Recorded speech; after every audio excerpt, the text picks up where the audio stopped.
श्रीहरी जगत पिता दूर करीतो व्यथा ऐक सत्यनारायणाची कथा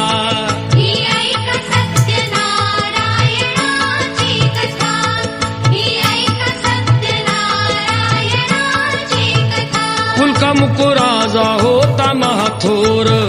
तयाची पत्नी होती सुंदर नदी किनारी एकदा त्यांनी